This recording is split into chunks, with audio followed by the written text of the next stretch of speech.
అంటే ఏంది అధ్యక్ష? అందిన కాడికి అప్పులు చేసుడు, విచ్చలవిడిగా భూములమ్ముడు, ఇదేనా మీ మార్కు పాలన అని అడుగుతా ఉన్నా. తన పరిపాలన నెగటివ్ ఎఫెక్ట్ వల్ల రాష్ట్ర ఆర్థిక వృద్ధి రేటు తగ్గిపోతుంది. తన వైఫల్యాన్ని కప్పుపుచ్చుకోవడానికి ఈ మధ్య కొత్త వాదన శురు చేశారు. ఏంటంటే అధ్యక్ష, దేశమంతా ఆర్థిక మాంద్యం ఉందని, అందుకే ఆదాయం తగ్గిందని సెలవిస్తున్నారు. అధ్యక్ష ఒక నిమిషం వినాలి సార్, మంత్రి గారు వినండి. అధ్యక్ష, కర్ణాటక, మహారాష్ట్ర, తమిళనాడు, ఆంధ్రప్రదేశ్ సహా దేశంలో ఎక్కడా కనిపించని ఆర్థిక మాంద్యం ఇవాళ తెలంగాణలో మాత్రమే ఎందుకుంది? అంతా నాకే తెలుసు, అందుకే అంతా నాకే తెలుసని ఈ ప్రభుత్వం, ఈ ముఖ్యమంత్రి గారు అహంకారంతో, అజ్ఞానంతో, అనాలోచిత నిర్ణయాల వల్ల రాష్ట్ర ఆదాయం కుంటుపడ్డది.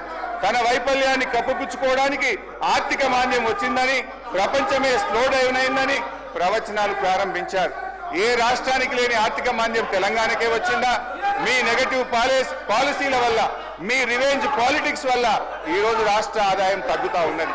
రేవంత్ గారు పాదం స్పీకర్ సార్, మీ ధన్యవాదాలు సార్. హరీష్ రావు గారు కూడా రిక్వెస్ట్ చేస్తున్నారు. ఒకటే సార్, ఎక్కువ ఇంటర్వ్యూ అని. అరే నీకు చెప్పకపోతే భయపడితే ఎట్లా?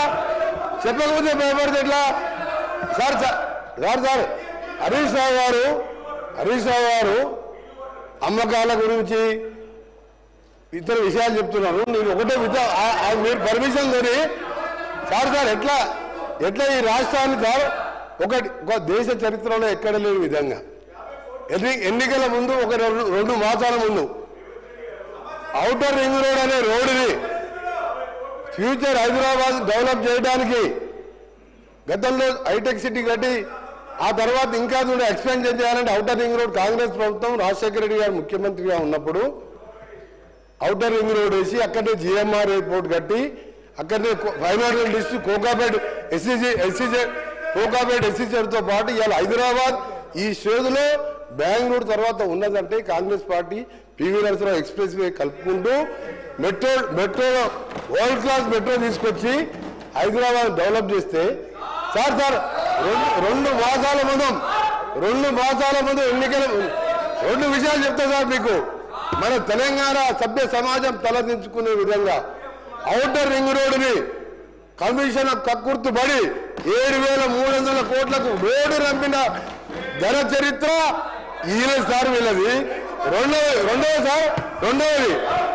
సార్ ఎక్సైజ్ ఎప్పటివరకు ఉంటుంది సార్?